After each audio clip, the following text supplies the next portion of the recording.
Hi అండి, welcome to Vista kitchen. ఈరోజు నేను మీకోసము వెజిటేబుల్స్ దాంట్లో బెండకాయ గ్రేవీ కర్రీ చేసి చూపిస్తానండి మీకోసం. ఇప్పుడు వాటి కోసం ఏమేమి కావాలనో అన్నీ చూపిస్తా, ఒకసారి చూడండి.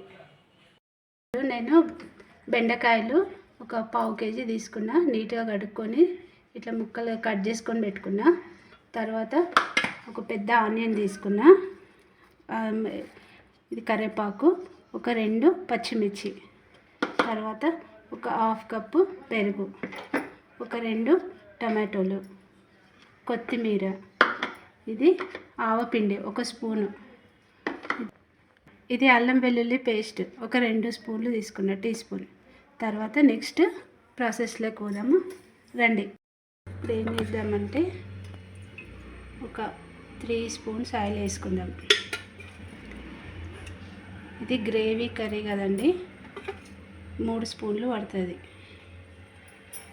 ఇప్పుడు నెక్స్ట్ ఉల్లిపాయలు వేసుకుందాం.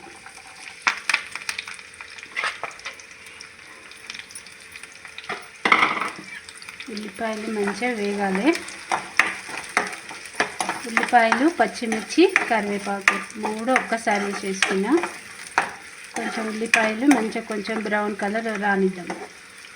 ఇప్పుడు నెక్స్ట్ అల్లం వెల్లిగడ్డ పేస్ట్ మంచిగా కొంచెం పచ్చి వాసన పోయే వరకు మంచిగా వేపుకుందాం.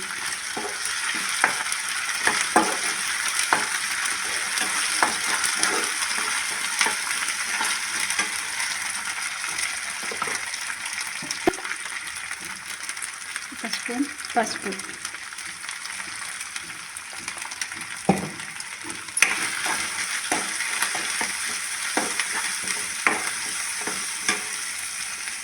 నెక్స్ట్ మనం కట్ చేసి పెట్టుకున్న బెండకాయ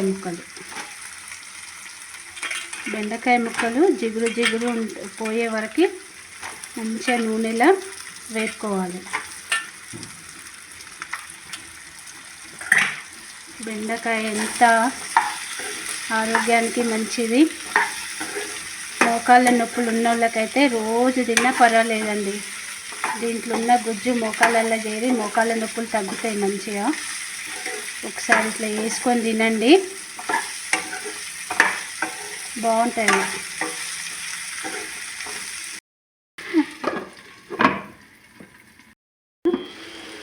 ఒకసారి మూత తీసి చూసుకుందాం. అయిపోయింది. ఇట్లా విడివిడిగా రావాలి, జిగురు లేదు కదా. ఇప్పుడు జిగురు కనిపిస్తుందా? లేదు కదా. ఇప్పుడు మనం లో ఫ్లేమ్లో పెట్టుకుందాం స్టవ్. నెక్స్ట్ కారం వేద్దాం. కారం 1 స్పూన్నర వేసుకుందాం. 1 స్పూన్నర కారం, 1 స్పూను ఉప్పు.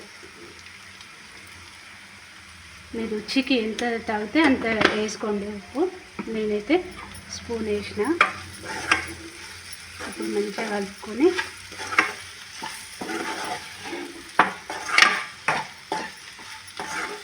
మంచిగా కలుపుకున్న తర్వాత దీంట్లో టమాటా వేసేయండి. టమాటా వేసి మంచిగా కలుపుకొని టమాటా మగ్గే వరకు మూత పెట్టేసుకుందాం. కొంచెం టమాటా మంచిగా మగ్గే వరకు మూత పెట్టుకుందాం. చూద్దాం మనము. చూడండి ఒకసారి. టమాటా మొత్తం ఇట్లా గుజ్జు కావాలి. టమాటాలు కనిపించొద్దు, మొత్తం ఇట్లా గుజ్జు అయిపోవాలి కర్రీలో. ఇప్పుడు మనం ఏం చేద్దామంటే తీసి పెట్టుకున్నాం కదా పెరుగు, 1/2 కప్పు పెరుగు వేసేసుకోండి. మీ ఇష్టం. గ్రేవీ ఎక్కువ కావాలనుకుంటే ఫుల్ కప్పు కూడా తీసుకోవచ్చు.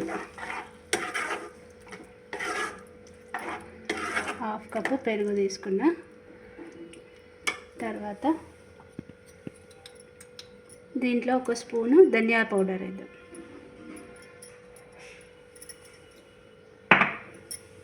తర్వాత మనం తీసి పెట్టుకున్నాం కదా ఆవు పొడి వేసేద్దాం.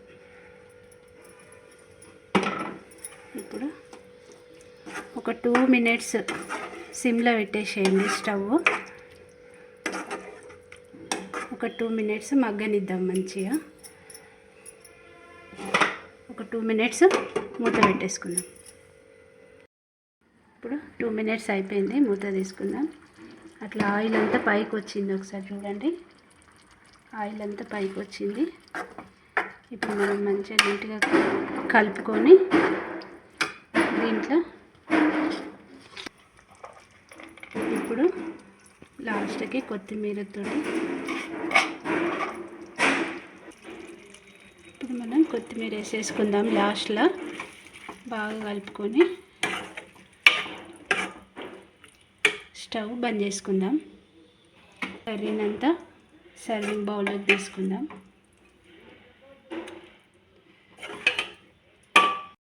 రెడీ అయిపోయింది. ఇప్పుడు మీరు దీన్ని చపాతీలోకైనా రైస్లోకైనా ఎన్నైనా బాగుంటుంది. ఒకసారి ట్రై చేయండి. నాకైతే చాలా ఇష్టం ఇది. చపాతీతోటి తింటాను నేను బాగా. మీరు రైస్ కూడా తినొచ్చు. నచ్చితే లైక్ చేయండి, షేర్ చేయండి, సబ్స్క్రైబ్ చేసుకోండి. బాయ్.